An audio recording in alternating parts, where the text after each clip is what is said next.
Fans enjoyed a taste of the NFL experience just down the road from University of Phoenix Stadium. In the midst of it, the Big Apple versus Beantown. Here we go, Giants, here we go. Boom, boom. Here we go, Giants, here we go. 18-0, one more to go. 18-0, one more to go. The rivalry has moved from the baseball diamond to the gridiron, with Red Sox and Yankees taking a back seat. Having Boston and New York in the biggest game of the year for the whole world to see is pretty amazing. I think it's going to be more hot just because it's the Super Bowl and all the tension that's going on.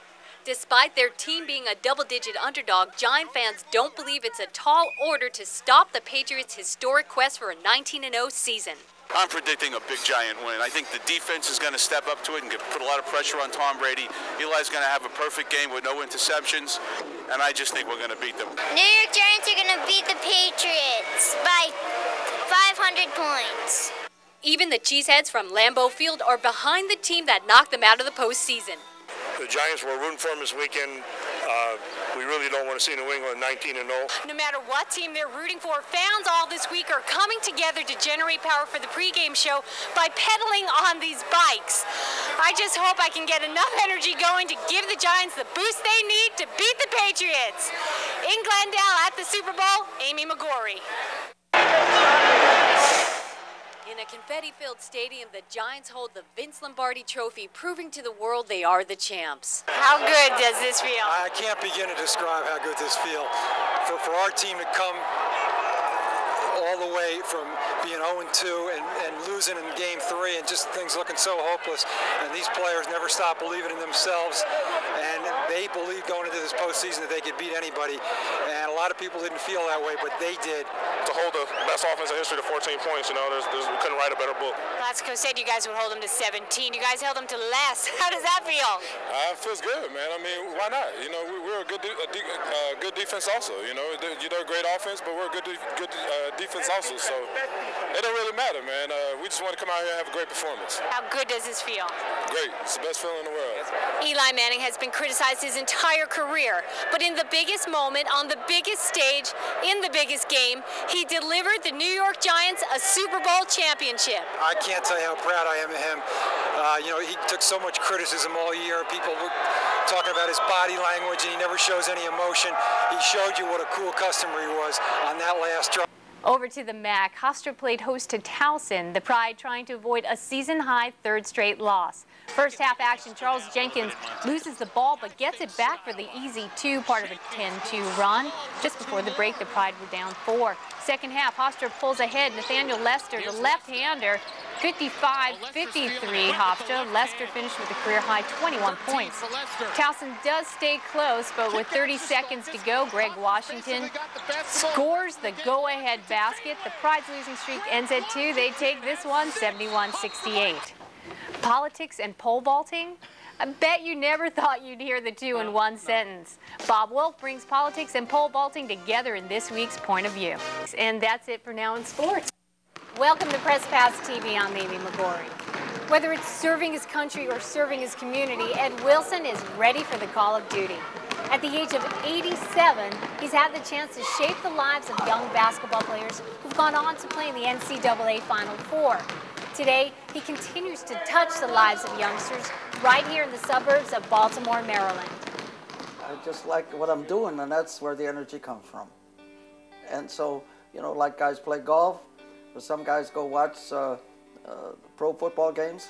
I coach kids, and that's the best deal in the century. It was 42 years ago when Ed Wilson began coaching basketball. As he nears 90, the coach continues to volunteer and run free summer clinics for anyone interested in shooting hoops. One player who went through these camps is Charles Duckett. The 41-year-old who played in the Division III Final Four believes that his mentor is more than just a basketball coach. He made sure I knew the game and knew how to play the game, but he got me a library card. I had to show him my report card. He always talked about being a man.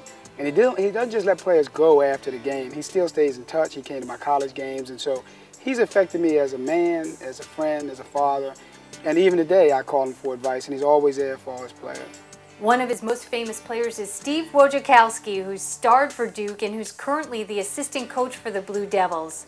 Coach Wilson had an interesting way of recruiting this player when he met Wojo's mom. And Peggy was up there and she was very pregnant.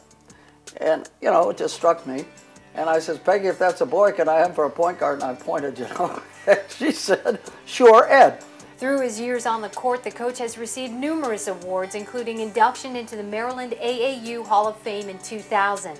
But it's not his awards that people remember, it's the lives he's touched.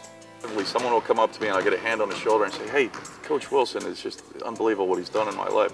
I've seen guys actually tear up talking about him. It's this dedication to his players which speaks volumes about the man who has always been there for his kids. And he drove one way 40 minutes to pick up a boy, pick him up from his home, didn't have parents who were willing to invest time with him.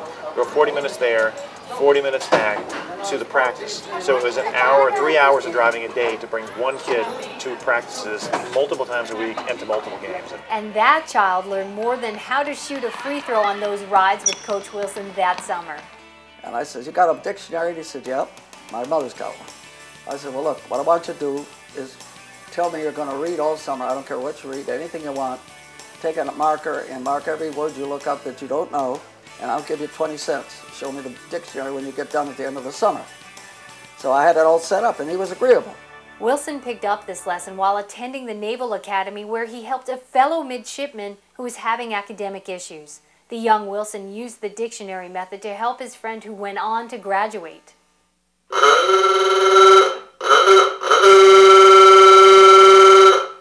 How's that? While he may not have used this classic car as a bus, he is famous for chauffeuring his players in a station wagon. When the kids got done getting my car, there were 12 of them in there plus me. And we were down on the practically tires sitting on the frame, you know. Now a few parents got worried, so they started plucking their kids out of there. But they didn't quite pluck out enough because we went to Columbia and back with a bunch and it ruined my springs. They went beyond the elastic limit and I had to get new springs in the back. Wilson also has interesting methods on the court, including a special incentive for taking a charge. If we get a charge, we get a milkshake. When's the last time how many charges have we taken this year? If you've taken one charge and got a milkshake, raise your hand. Raise your hand. One. Did you get one? No. 1, 2, 3. Coach Wilson is known for his big heart and his big eyebrows. I still remember the day when he came to Folger McKenzie and those big eyebrows, and he looked at me and he said, "You ever played basketball before?" I love his eyebrows. They're really, really big. The kids are fortunate the furry brow man with the whistle stands before them today. While serving in World War II, a twist of fate kept him safe. Japanese torpedo submarine was in the middle of this large formation, and we were in the middle because we were the heavy ships, carriers, cruisers, battleships, and so on. And the destroyers are a big ring around you. And this guy lost control of his submarine and he broached. You know, he came up, his bow came up in the middle, everybody could see it. And so then he went down real quick and he fired a torpedo and it came towards our ship.